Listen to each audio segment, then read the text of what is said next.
क्या यह युद्ध समाप्त होगा?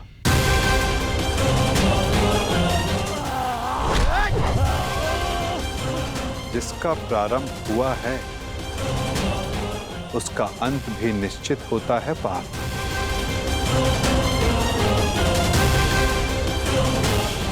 तुम्हारी प्रतीक्षा शीघ्र पूर्ण होगी।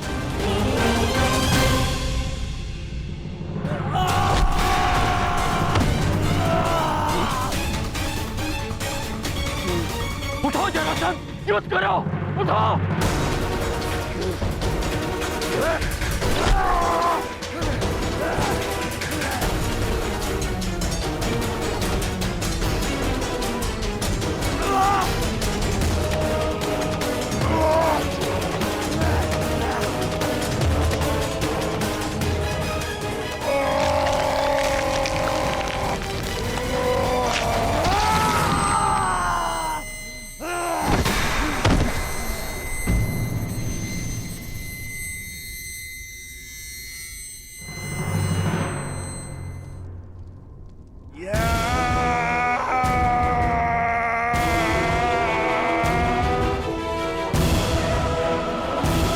जरासंध का अंत हुआ।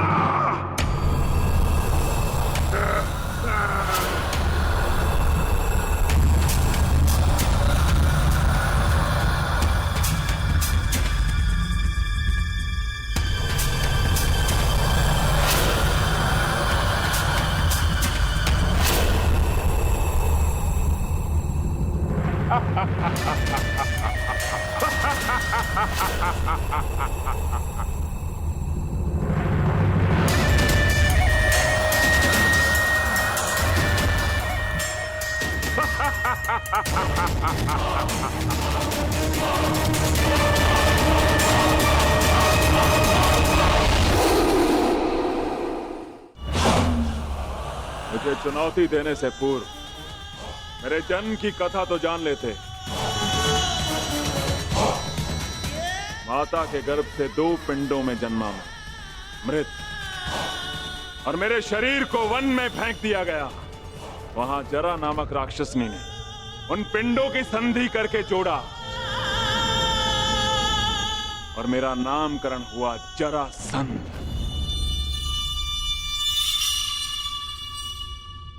ये संधि नहीं टूट सकती भीम।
ये जल है।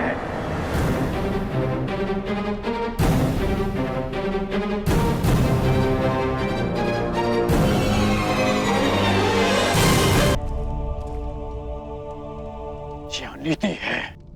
कैसी अनीति अंगराज? मल युद्ध जरासंध ने स्वीकारा और नियम यही था कि युद्ध दोनों में से एक योद्धा की पराजय स्वीकारने तक या मृत्यु तक होता रहेगा। जरासंध ने पराजय स्वीकारी नहीं, अंततः उसे मृत्यु प्राप्त हुई कर्ण। अकारण किसी का वध करना, क्या ये अनीति नहीं? जरासंध ने भीम को क्या हानि पहुंचाई थी? तो उस सर्प ने तुम्हें क्या हानि पहुंचाई थी कर्ण, जिसका तुमने वध कर दिया था? मैंने उस सर्प का वध किया क्योंकि वो मेरे निरपराध सारथी को डसने वाला था। यदि वो सर्प दंड का भागी था तो जरासंध भी दंड का भागी था कर्ण, जिसने 100 राजाओं की बलि चढ़ानी चाहिए। परंतु मैंने उन 100 राजाओं को मुक्त किया, फिर उसका वध क्यों किया? तुमने जरासंध से संधि की, 100 राजाओं को मुक्त भी करवाया कर, परंतु ये संसार क्या जरासंध के आतंक से मुक्त था? नहीं कर। तुम किसी की प्रवृत्ति नहीं बदल सकते मित्र, और जरासंध की प्रवृत्ति थी आतंक फैलाना, इसीलिए उसका विनाश आवश्यक था। मैं अपने ज्येष्ठ भ्राता महाराज युधिष्ठिर की ओर से यह घोषणा करता हूं कि आज आप जरासंध के आतंक से सदा सदा के लिए मुक्त हुए। महाराज युधिष्ठिर की जय, वासुदेव कृष्ण की जय, महाराज युधिष्ठिर की जय, वासुदेव कृष्ण की जय। हम सब आपके आभारी हैं महावीर अर्जुन। हम सब अपने आप को महाराज युधिष्ठिर के अधीन स्वीकार करते हैं। जो अधीन हो वो दास होता है, और हमें दास नहीं,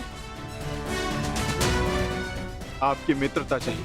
महाराज युधिष्ठिर की जय, महाराज युधिष्ठिर की जय। इन लोगों ने अपना चयन कर लिया है अंगराज, और मुझे उस पल की प्रतीक्षा है जब तुम उचित चयन करोगे कर।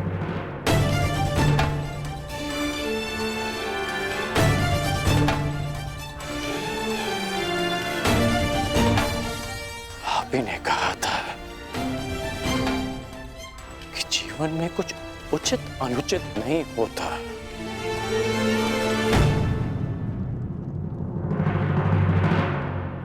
अब समझ में आया कि ऐसा क्यों कहा था। यदि कुछ है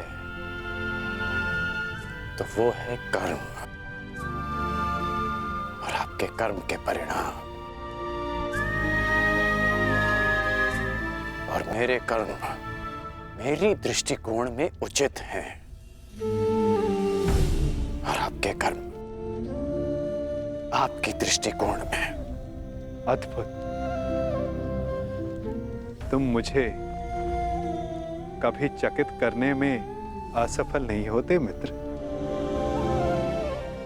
प्रत्येक बार तुमसे मिलकर तुम्हारे लिए मेरा सम्मान और अधिक बढ़ जाता है। वासुदेव, मैं आपको सावधान करता हूं कि जिनकी सहायता और उत्थान के लिए आप ये प्रयास कर रहे हैं, कि जिनके पक्ष में आप मुझे ले जाना चाहते हैं, एक दिन वही आपका सम्मान भंग करेंगे, आपको लज्जित करेंगे।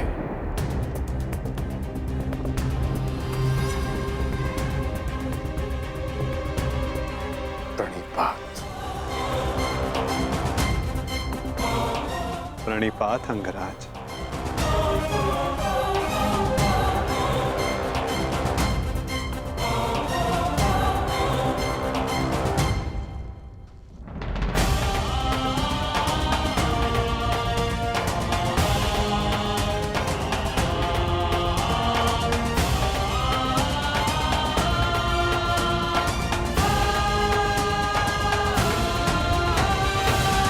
वासुदेव,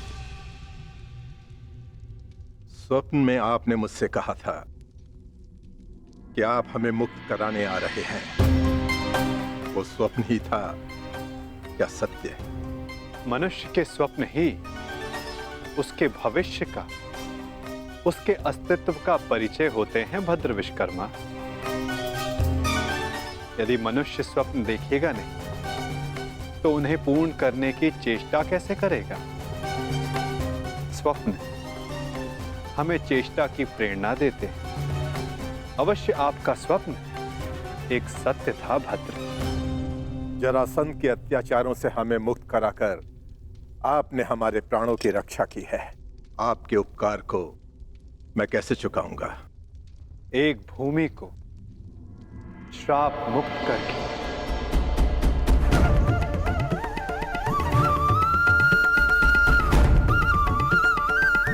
मैं? हाँ, क्योंकि जहां श्राप हो वहां पाप को जड़े बैठाने का अवसर मिलता है और पाप का तारण एक पुण्य आत्मा ही कर सकती है भद्र। यदि आप ये उपकार चुकाना चाहते हैं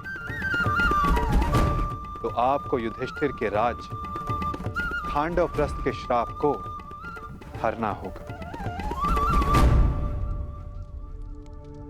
और यदि नहीं तो भी यह आपकी इच्छा पर निर्भर करता है। निर्णय आपका है भद्र।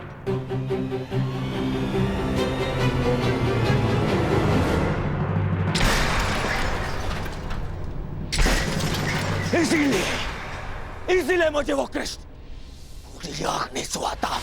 हर बार कुछ ऐसा करता है कि मेरा स्वप्न चूर चूर हो जाए। हर बार मामा जी। स्वप्न की बात कर रहे हो मेरे होने वाले सम्राट? स्वप्न की? मुझे तो पूरा भविष्य दिखाई दे रहा है। जरासंध का भय समाप्त होते ही अब पांडवों की शक्ति बढ़नी प्रारंभ हो जाएगी और आप अंगराज कर्ण हमेशा कहते हो अवसर नहीं मिलता, अवसर नहीं मिलता, और अब अवसर मिल गया तो क्या कर लिया तुमने? जरासंध जैसा महान बलशाली योद्धा मित्र खोया सो खोया, और वो 100 राजा वो भी पांडवों के पक्ष में चले गए। मेरा कर्तव्य जरासंध को हमारे पक्ष में करना था जो मैंने किया, परंतु वो राजा किसके पक्ष में जाएंगे? इस विकल्प के चयन पर उनका अधिकार था, मेरा नहीं। विकल्प? अंगराज, कदाचित आपको ज्ञात नहीं होगा, शासक कभी भी प्रजा के सामने विकल्प नहीं रखता ना। वो केवल प्रजा को अनुभव करवाता है कि उनके पास चुनने का विकल्प है, परंतु वास्तविकता में वो केवल वही चुनवाता है जो वो चाहता है। जैसे अर्जुन ने किया। उन 100 राजाओं के समक्ष केवल एक ही विकल्प रखा, युधिष्ठिर से मित्रता। और आप उन्हें स्वतंत्रता की भेंट चढ़ाकर चले आए। परंतु अंगराज, इसमें तुम्हारा क्या दोष? ना, तुम्हारा कोई दोष नहीं है इसमें। क्योंकि शासन कला और राजनीति कुल से आती है, कुल से। और तुम जिस कुल में जन्मे हो वो शासक नहीं, शासित है, शासित। और तुम्हारे रक्त में नेतृत्व करना नहीं, अनुसरण करना और आज्ञा का पालन करना है। समझ गए अंगराज?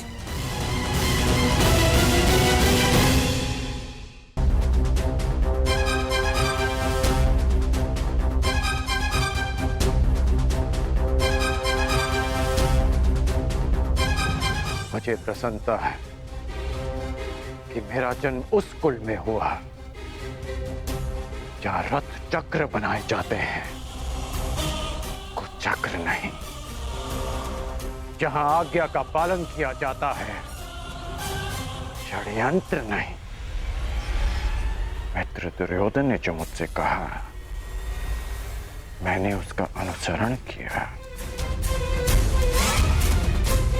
षड्यंत्र नहीं। बस मामाश्री,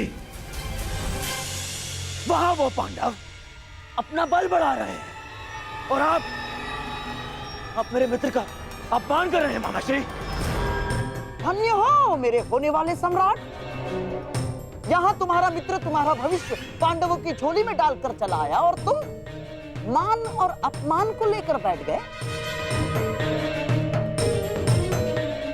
परंतु अब मैं दर्शक बनकर नहीं बैठूंगा ना। अब इस खेल की कमान मैं संभालूंगा। उस वासुदेव कृष्ण के इस छल का उत्तर मैं भी छल से ही दूंगा। वासुदेव